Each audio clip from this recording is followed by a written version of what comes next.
Bruce லீ மரணம் பற்றி புதிய தகவல். இதுவரை வெளியான காரணங்களும் மற்றும் மர்மங்களும்.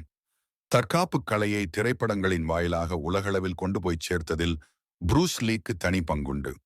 லட்சக்கணக்கானவர்கள் அவருடைய திரைப்படங்களின் மூலம் தற்காப்பு கலை மீது ஈர்ப்பு கொண்டனர்.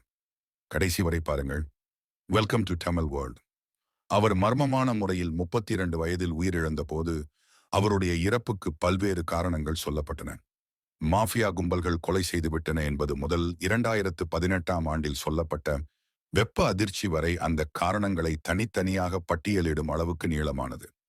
ஐரோப்பிய சிறுநீரக சங்கத்தின் அதிகாரப்பூர்வ ஆய்விதழான கிளினிக்கல் ஜேர்னல் ஆஃப் கிட்னியின் இந்த ஆண்டுக்கான டிசம்பர் மாத பதிப்பு வெளியாகியுள்ளது. அவர் செரபிரல் ஓடிமா எனப்படும் மூளை வீக்கத்தால் பாதிக்கப்பட்டு அதனால் ஏற்பட்ட ஹைபோனட்ரீமியா என்ற பாதிப்புக்கு உள்ளாகி உயிரிழந்ததாக கூறுகிறது.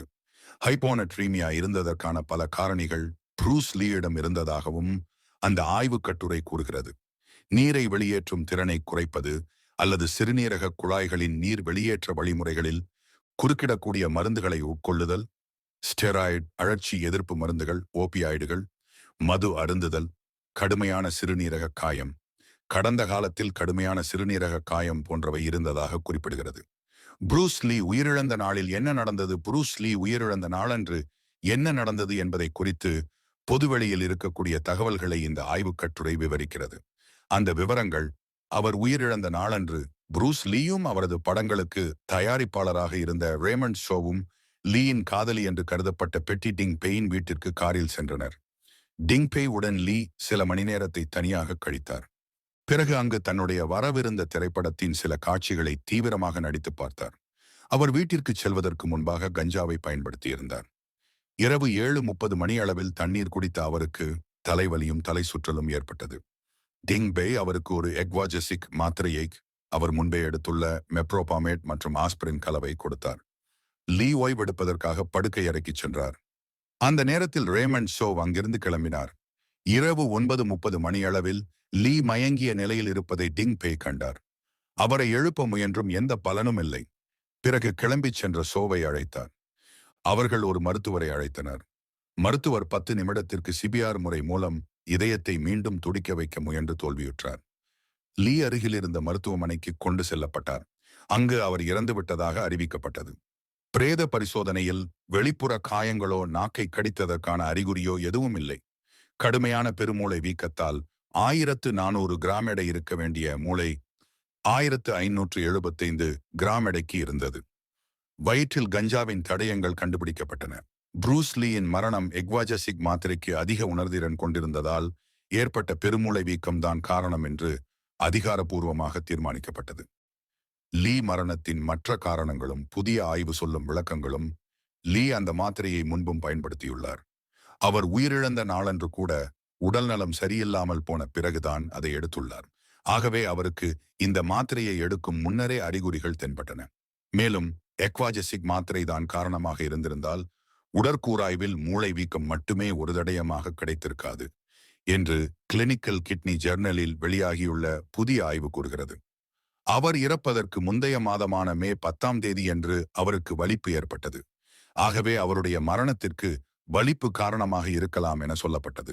ஆனால் அது ஒரேயொரு நிகழ்வுதான் என கூறும் இந்த ஆய்வுக் கட்டுரை, அவர் மே 29, 30 ஆகிய தேதிகளில் நரம்பியல் மருத்துவர் டேவிட் ரெய்ஸ்போர்ட்டிடம் முழு நரம்பியல் பரிசோதனையை செய்திருந்ததாகவும் அந்த பரிசோதனைகளில் அவருடைய மூளையின் செயல்பாட்டில் எந்த ஒரு பிரச்சனையும் கண்டுபிடிக்கப்படவில்லை எனவும் கூறுகிறது. மேலும் அவருக்கு ஃபெனிடாயின் என்ற மருந்து பரிந்துரைக்கப்பட்டிருந்தது. அதை அவர் உயிரிழந்த நாள் வரை எடுத்துள்ளார். ஒருவேளை வலிப்பு ஏற்பட்டு இறந்திருந்தால் அவருடைய நாக்கு கடிக்கப்பட்டிருக்க வேண்டும். மூளை வீக்கத்தோடு நுரையீரலும் அதிக திரவம் சேர்ந்து வீங்கி இருக்க வேண்டும். இவை எதுவும் இல்லை என்று உடற்கூராய்வு பதிவுகள் கூறுகின்றன. அதனால் அவர் வலிப்பு நோயால் இறக்கவில்லை என ஆய்வில் கூறப்பட்டுள்ளது. 1973ஆம் ஆண்டில் அவர் உயிரிழந்த ஜூலை 20ஆம் தேதியன்று அதிகபட்ச வெப்பநிலை பதிவானதாகவும் அதில் ஏற்பட்ட வெப்ப அதிர்ச்சியால் ஹீட் ஸ்ட்ரோக் அவர் உயிரிழந்ததாகவும்.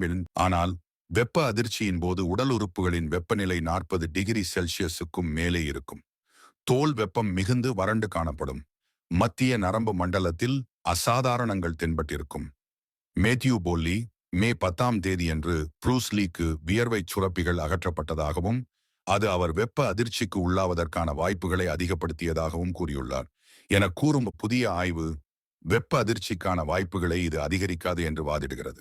அது மட்டுமின்றி அவர் உயிரிழந்த நாளன்று ஹாங்காங்கில் 25 முதல் 32 டிகிரி செல்சியஸ் வரை இருந்ததாகவும் இது அங்கு வழக்கமான வெப்பநிலையே என்றும் குறிப்பிட்டதோடு அவருடைய உடற்கூறாய்வு அறிக்கையில் உடல் உறுப்புகள் செயலிழப்பு ஏற்பட்டதற்கான ஆதாரங்கள் இல்லை என்றும் கூறுகிறது.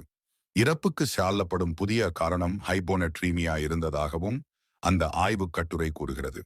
அதில் நாள்பட்ட அதிக திரவ உட்கொள்ளலை தூண்டக்கூடிய வகையில் தாகத்தை கடுமையாக அதிகரிக்கும் காரணிகள், கஞ்சா பயன்பாடு, ஆன்டிடியூரிக் ஹார்மோன் சுரப்பதை ஊக்குவிப்பதன் மூலம் சிறுநீரகத்துடைய நீரை வெளியேற்றும் திறனை குறைப்பது அல்லது சிறுநீரக குழாய்களின் நீர் வெளியேற்ற வழிமுறைகளில் குறுக்கிடக்கூடிய மருந்துகளை உட்கொள்ளுதல், ஸ்டீராய்டு, அழற்சி எதிர்ப்பு மருந்துகள், ஓபியாய்டுகள், மது அருந்துதல், கடுமையான சிறுநீரக காயம், கடந்த காலத்தில் கடுமையான சிறுநீரக காயம் போன்றவை இருந்ததாக குறிப்பிடுகிறது.